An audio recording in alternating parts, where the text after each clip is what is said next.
Hey y'all, welcome back to my channel where I actually talk about fragrances once in a while, and today I will be talking about a fragrance that I thought I would never ever get, and it's very confusing.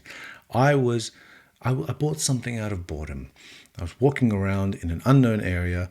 Weather was nice. I was going for a walk and I saw a pharmacy. It was open. I walked in and they had a bottle of Issey-Miyake, a summer flanker of Issey-Miyake. And if you don't know Issey-Miyake, L'Eau d'Issey Pour Homme, which came out in the 90s, every year they put out a summer version, a summer flanker. And every year it's got one. And so since the 90s, they've had one and they've got one. And they had this one, and I looked it up, and this is the 2015 summer flanker of L'Eau d'Issey. Now, I've never smelled pretty much any of the summer flankers. I wore L'Eau d'Issey back in 1998. I had a 125ml bottle, and I thought, yes, I love this fragrance. It's great. I ran through it, and I finished it in a year because it was just that good.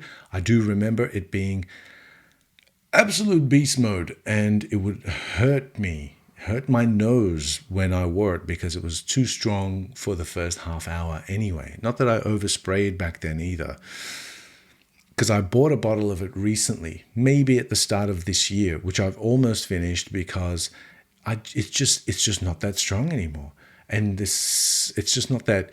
It just feels like it's watered down. It's like, I know everybody has this complaint about older fragrances used to be much better, higher quality, more longer lasting, more natural materials, that kind of thing. And that they've been watered down over the years just to keep the price point reasonable for most people. I have to agree with them on this one. Like, the smell itself is quite close, but there's something missing. Maybe it's my memory. I don't think it's my rose-tinted glasses that's talking about this. It's actually changed. It's actually different. And that could be to stay up to date with young folks' sensibilities, smell sensibilities. I don't know. I don't know what it is, but it's still in production. However, the summer flankers aren't, because they only release one batch every year and then that gets sold out.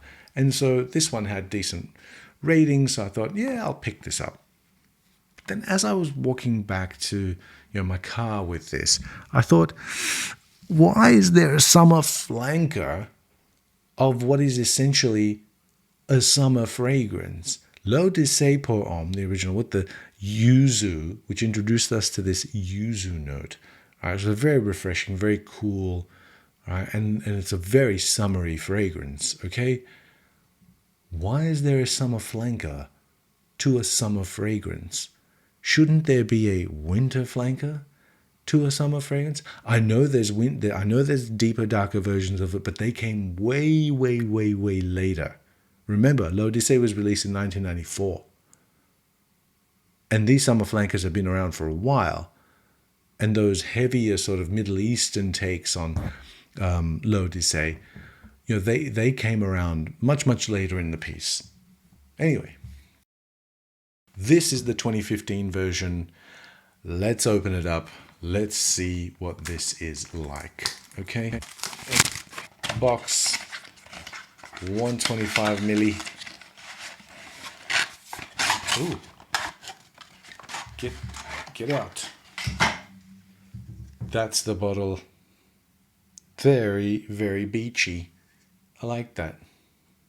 You like that? Yeah. Very nice. Can't smell anything there. It actually smells like a fresh pack of basketball cards. I don't know why I said that.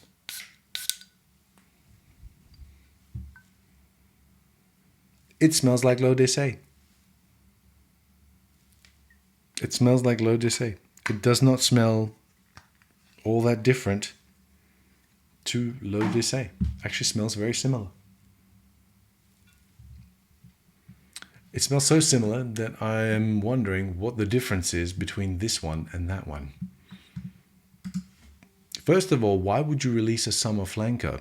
Second of all, why would you release one that smells so similar to the original? So apparently this is supposed to have a kiwi note up top, a huge kiwi note and a grapefruit note. It's actually smelling more like l'eau de say eau fraîche or something like that. Yeah, okay. I might have to give this another test drive in the summertime. I don't think it's that.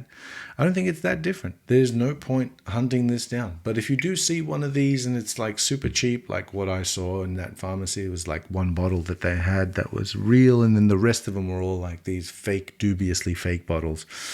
This is a real one, and it smells almost identical to l'eau de say, the original.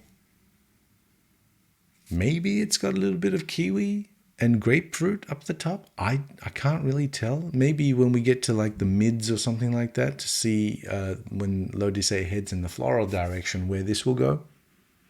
If this actually has a mid. Yeah, I hear the longevity is not that great on these summer flankers anyway. Neither is the newer formulations of l'eau de say, to tell you all. Actually, it smells like this. It actually smells like this one. This is the l'eau de say pour homme. This is the eau fresh or fraîcheur or something like that it's called. Yeah, but this is like a lot more drier. Much more astringent, it feels like. Nice. It's gone a bit fruity now. And it's gone. I don't think I've had it on for like 5 minutes now. I can barely smell it. Well, that sucks. Anyway, thanks for watching.